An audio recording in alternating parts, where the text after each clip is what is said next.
제가 오늘 이 말씀을 여러분과 함께 나누려고 하는 것은 우리가 살아가는 삶에 대한 보상의 문제를 말씀을 나누고 싶은 것이 이유가 되겠습니다. 불교에서는 인과 응보라고 얘기를 하지만 이 인과 응보의 법칙이라고 하는 것은 누가 정한 법이 아니라 자연 속에서 그대로 나타나는 하나의 완전한 법칙이라고 얘기할 수가 있습니다. 오늘 본문은 예수님께서 예수님의 말씀을 따라서 그 말씀대로 살아가는 사람들, 그 사람들에게 그에 대한 합당한 보상이 있을 것이라고 약속하시는 말씀입니다. 여러분 어떻습니까? 만약에 우리의 삶 속에 보상이 없다면이라고 하는 말입니다. 물론 세상을 사는 사람들 가운데는 내가 왜 이런 일을 당해야 되느냐고 하는 말로 다 할 수 없는 고통과 역경을 맞이하는 사람들도 있습니다. 몇 년 전에 저희 교회를 찾아온 중년의 두 여성이 있었습니다. 한 사람이 자기가 사업상 만난 사람인데 그가 인생에 있어서 감당할 수 없는 엄청난 고통을 경험하면서 힘겨워하는 것을 보고 어떻게 소식을 듣고 이곳까지 찾아온 것입니다. 저는 그분의 이야기를 들었습니다. 목사님, 저는 교회를 잘 나갔던 사람입니다. 누구보다도 열심을 가지고 주님을 섬겼습니다. 교회에서 하는 일이라면 만사 제쳐놓고 열심히 했습니다. 그런데 그런 저에게 몹쓸 병이 찾아왔습니다. 그리고 이제 저는 그 병에 의해서 제 인생을 마감하지 않으면 안 되는 그런 지경에 처해 있습니다. 왜 나에게 이런 일이 있는 걸까? 아무리 생각해봐도 그 이유를 알 수가 없습니다. 그래서 내린 결론이 하나님은 안 계시는 거구나. 하나님이 계시다면 나에게 이런 일이 일어날 수가 없는데 라고 하는 생각입니다. 교회에 나가도 소용이 없구나 라고 하는 생각입니다. 교회 나가면 사람들이 저를 보고 너 그렇게 열심히 했는데 왜 그래? 너 겉으로는 천사인 척 하면서 뒤에서는 뭔가 죄를 진 게 있지? 회개하고 그리고 하나님 앞에 살려달라고 기도해 라고 이야기하는 것만 같았습니다. 사람들이 만나기 싫었습니다. 저는 이제 깊은 우울증에 시달리고 있습니다. 잠을 이루지 못합니다. 제가 그분에게 무슨 말씀을 드려서 위로가 될 수 있었겠습니까?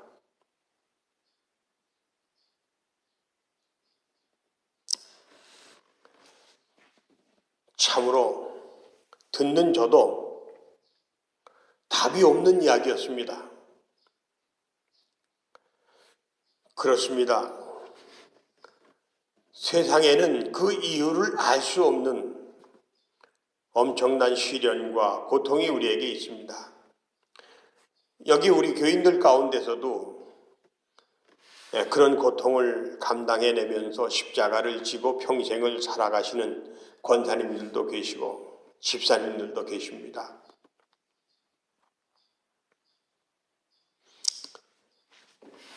그러나 분명한 것은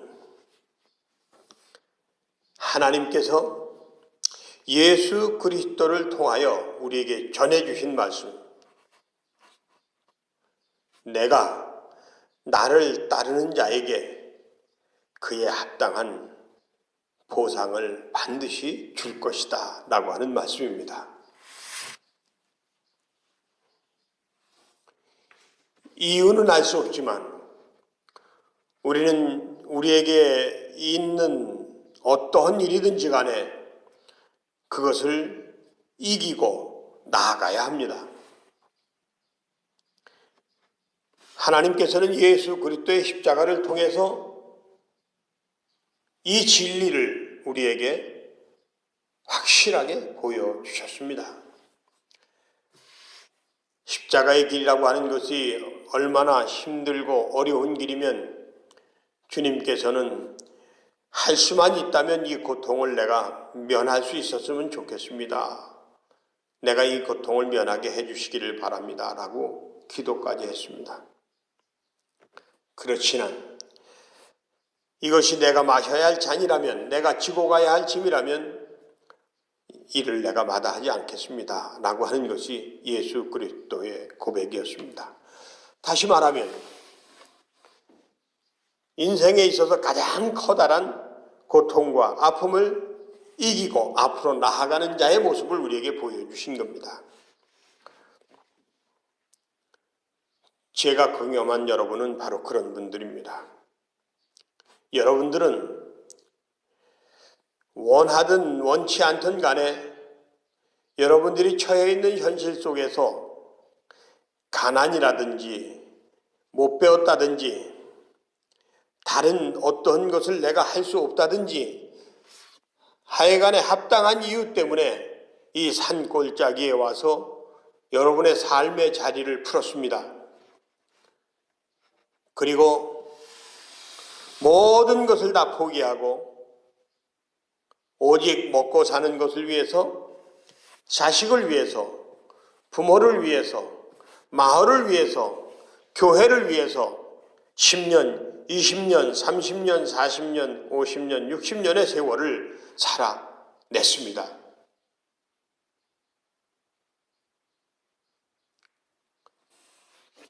하나님께서는 그런 여러분의 삶에 대해서 반드시 그에 합당한 보상을 허락해 주신다고 하는 이야기입니다. 여기에 한 가지 숙제가 있습니다. 그것은 뭐냐 하면 그 말씀에 아멘이라고 응답하는 것입니다. 포기하지 않는 것입니다. 보잘것없는 것이지만 그것을 끌어안고 살아가는 것입니다.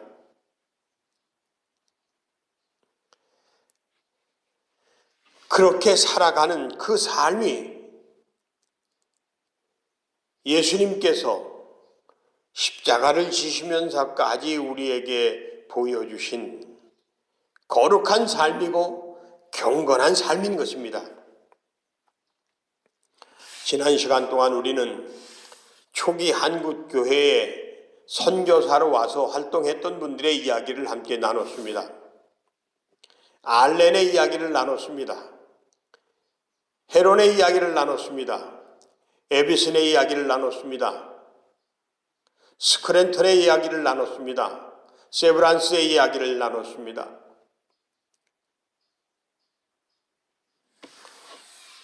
그들은 모두가 하나같이 자기 삶의 자리에서 마음껏 삶이 주는 기쁨과 풍요를 누리면서 살아갈 수 있는 삶의 기반을 닦았던 사람들입니다. 신학대학을 나오고 의과대학을 나오고 병원을 개원하고 이제는 그동안 공부하고 수고해서 땀 흘렸던 것에 대한 결과, 그 열매를 거두기만 하면 되는 그런 위치에 있었던 사람들입니다. 그런데 그들이 어떤 계기가 주어졌을 때 그 모든 것들을 다 버리고 짐을 꾸려서 배에 싣고 홀로 혹은 가족과 함께 배를 타고 거센 풍랑과 싸우면서 한 달, 두 달씩 항해를 거쳐서 우리 조선에 들어왔던 사람들이었습니다. 그 중에 어떤 사람은 낯선 환경 때문에 20대 후반의 나이에 세상을 떠나야 했습니다. 또 어떤 사람은 전염병으로 인해서 목숨을 잃기도 했습니다. 또 어떤 사람은 배를 타고 다른 지역으로 이동하다가 풍랑을 만나서 목숨을 잃기도 했습니다. 그리고 그들의 자녀들이, 그들의 부모님들이 사랑했던 조선을 위해서 다시 조선에 와서 하나님의 거룩한 일, 선한 일꾼이 되어서 살았습니다. 저는 그들에게 주어졌던 하나님의 약속에 대해서 생각해 보기로 했습니다. 그래서 오늘 본문 말씀을 묵상했습니다. 나를 따르라. 나 있는 곳에 나를 섬기는 자도 거기 있으리라.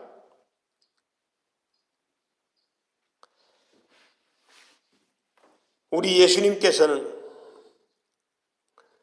초기 한국 선교를 위해서 이 낯선 땅에 와서 수고했던 이들의 가족들과 그 후손들을 축복하셨습니다. 그것이 바로 구원이었고 영생이었고 축복이었습니다. 저는 그래서 조금 좀 비유가 그렇습니다마는 이분들을 항구의 남자라고 하는 노래에 빗대서 생각을 해봤습니다. 150년 전 아직 비행기가 대중교통으로 사용되지 않았던 시절에 배는 유일하게 세계를 향해 할 수 있는 도구였습니다. 지금은 비행기를 타고 하루 24시간이면 세계 어느 나라든지 갈 수가 있겠지만 그 당시에는 미국에서 유럽에서 이 조선에 오려면 한 달 혹은 두 달씩 배를 타고 이곳저곳을 거쳐서 마침내 들어올 수가 있었습니다. 그것도 그냥 들어오는 것이 아닙니다. 목숨을 걸고 들어와야 했던 그런 때였습니다. 미지의 세계를 향해 나아가는 사람들, 또 다른 문을 열고 나가는 사람들, 다른 사람들은 구경도 할 수 없는, 알 수 없는 신비의 세계를 향해서 자신의 인생을 펼쳐가는 사람들, 그런 사람들을 빗대서 하는 말이 항구의 남자입니다. 이 노래 가사가 참 재미있습니다. 홍자몬이라고 하는 9살짜리 소년이 TV에 나와서 이 노래를 불러서 올 하트를 받는 걸 봤습니다. 저도 한번 따라서 불러봤습니다. 정말 흥겨운 노래입니다. 항구의 남자는 갈매기도 사랑한다네. 들어라 한 잔 술을 파도를 담고 두 잔 술에 하늘을 담아 묻지를 마라 남자의 사연을 묻지를 마라 첫사랑일랑 항구의 남자는 바다가 사랑이란다. 항구의 남자는 바다가 고향이란다. 망망한 대해를 고향 삼아서 그 바다를 사랑하는 마음을 가지고 인생의 새로운 문을 열고 들어간 이 멋진 사람들, 그 사람들을 저는 이 선교사들로 빗대서 생각해 본 겁니다. 자기가 지금까지 이루어온 것만으로도 앞으로 미래의 세계가 활짝 열려있는 사람들이 그 모든 것을 버리고, 그리고 조선을 사랑하는 마음을 가지고 이 땅에 와서 이곳에서 교육과 의료 선교를 통해서 오늘의 대한민국의 초석을 다져놓은 사람들, 그들이 있었기 때문에 오늘 코로나19를 이겨낼 수 있는 의료체계가 보장되는 이런 대한민국이 생겼습니다. 이 어려운 여건 속에서도 세계를 향해 나아가는 대한민국의 교육에 일조한 사람들입니다. 그들에게 그에 합당한 하나님의 은혜가 있었습니다. 그렇습니다. 세상에는 공짜가 없습니다. 모든 일에는 그만한 보상이 주어지게 마련입니다. 그러나 그 어떤 보상으로도 견딜 수 없는 값진 것이 우리 하나님께서 예수 그리스도를 통해서 약속하신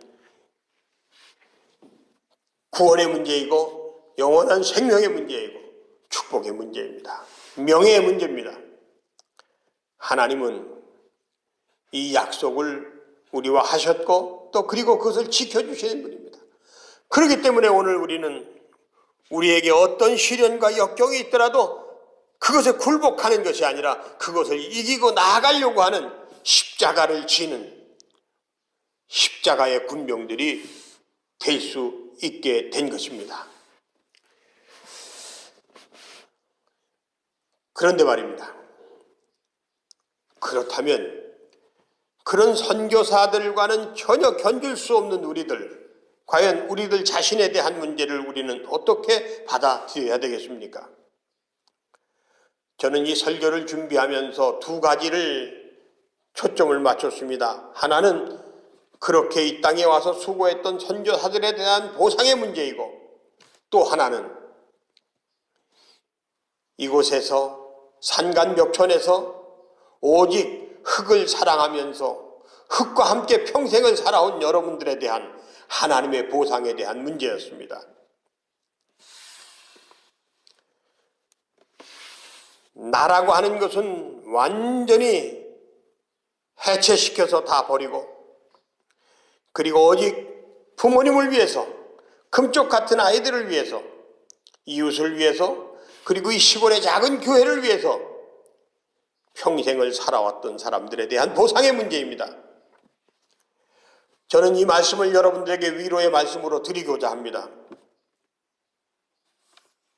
하나님께서는 여러분이 살아왔던 그 삶에 대한 합당한 보상으로 축복하신다는 사실입니다. 정년복이라고 하는 시인이 쓴 시가 하나 있습니다. 작은 꽃의 생각이라는 제목입니다. 세상에는 나 말고도 꽃이 많다. 가지각색 꽃들이 이 땅 위에 살고 있다. 나보다 잘나 보이고 눈부신 꽃들도 부지기수다. 그래서 나는 오히려 마음이 편안하다. 교만에 빠질 일이 없어 낮아지고 겸손한 마음으로 그냥 잠시 나답게 존재하다가 사라지면 되니까. 나는 세상에 아주 작은 한 모퉁이밖에는 밝힐 수 없어도 나보다 더 크고 환한 꽃들이 세상을 더욱 밝혀줄 것이므로 볼품없이 작은 나의 존재를 걱정할 필요가 하나 없다라는 시입니다. 우리 마당에 이 정원에 얼마나 아름다운 꽃들이 많이 피어 있습니까? 겉으로 드러나는 꽃들도 있지만 보이지 않아서 가까이 다가가야만 볼 수 있는 꽃들도 있습니다. 크고 화려하다고 해서 그 꽃만으로 이 정원이 아름답고 얘기하지 않습니다. 사람들은 이 정원에 핀 노란 꽃 금괴화를 보면서 탄성을 지릅니다. 아, 너무 이쁘다고, 너무 좋다고, 너무 아름답다고. 그러면서 그 노란 꽃을 향해 다가갔을 때 그 옆에 작은 키를 가지고 보일 듯 말 듯 수줍은 듯 피어있는 각양각색의 작은 들꽃들을 보게 될 때, 어머 여기 이런 꽃도 있네, 이 꽃도 있네, 어머 이뻐라, 더 놀라게 되는 것을 보게 됩니다. 강아지 똥이라고 하는 권종생 선생님이 쓰신 어른을 위한 동화가 있습니다. 강아지가 똥을 놓습니다. 지나가다가 길에다가. 냄새가 난다고 사람들이 뭐라 그럽니다. 자기 자신이 봐도 자기는 볼품이 없습니다. 이 세상엔 저렇게 큰 소나무도 있고 또 저렇게 아름다운 단풍나무도 있고, 그리고 이 세상에 저 아름다운 아주 든든해 보이는 산도 있고 파란 강물도 있고 온갖 것들이 이 세상에 이 아름다운 것들이 많은데 나는 이 조그만 강아지 똥으로 이 땅바닥에 이렇게 버려졌다고 하는 거예요. 그런데 햇빛이 불고 바람이 불면서 이 강아지 똥이 바삭바삭하게 마릅니다. 그런데 어느 날 거기에 비가 내리기 시작해서 이 강아지 똥이 땅속에 스며들게 됩니다. 그리고 그 땅에서 노란 민들레꽃이 피어났습니다. 한 송이. 비로소 강아지 똥은 자기 자신이 쓸모없는 존재가 아니라는 것을 알게 됐습니다. 그리고 얼굴에 미소가 번지기 시작했습니다. 그리고 행복감에 젖었습니다. 그렇습니다, 여러분. 우리는 그런 선교사 감은 되지 못하지만 그들처럼 배우지도 못하고 가진 것도 없었고 아는 것도 없었지만, 배우지 못하고 가진 게 없어서 이 산골짜기에 그저 먹고라도 살면 다행이라고 논한댁이 있다고 하는 그 한마디 말에 현혹돼 가지고 시집와서 살았지만, 그리고 내가 도시로 나가는 것도 좋지만 내가 나가면 여기 부모님은 누가 모시냐고 하는 마음 때문에 차마 발길이 떨어지지 않아서 도시로 나가지 못하고 남들처럼 이 시골에 남아서 에휴 저 못난 거 저거 못난 거 그런 소리 들어가면서 여러분들이 부모님을 모시고 살았습니다. 그런데 바로 그런 여러분이 있었기 때문에 오늘 이 세상을 살아가는 사람들의 식탁이 풍성해지는 것 아니겠습니까? 그래서 사람들이 생명을 유지하는 것 아니겠습니까? 여러분들의 땀방울 속에, 여러분의 희생과 헌신 속에, 그 속에서 오늘 세상에 사람들이 먹고 살아간다고 하는 것입니다. 이 작은 시골 교회에 여러분들이 그동안 아픈 무릎을 꿇고 아픈 허리를 두들겨 가면서 때가 되면 와서 청소도 하고 때가 되면 와서 일도 하고 봉사하고 섬기면서 누가 온다 그러면 와서 그렇게 섬기고 그러면서 여러분들이 이 교회를 지켜왔을 때 이곳에서 이제는 수없이 많은 사람들이 이곳을 찾아오면서 위로를 받고 새로운 깨달음을 얻고 그리고 힘찬 걸음으로 자신들이 왔던 그곳으로 다시 돌아가고 있지 않습니까? 여러분, 저는 오늘 하나님께서 바로 그런 우리들의 삶을 잘했다 칭찬해 주시고 상급으로 약속해 주신다고 하는 사실에 대해서 위로를 받게 됩니다. 이 위로의 말씀이 정말 여러분들에게 위로가 되기를 바랍니다.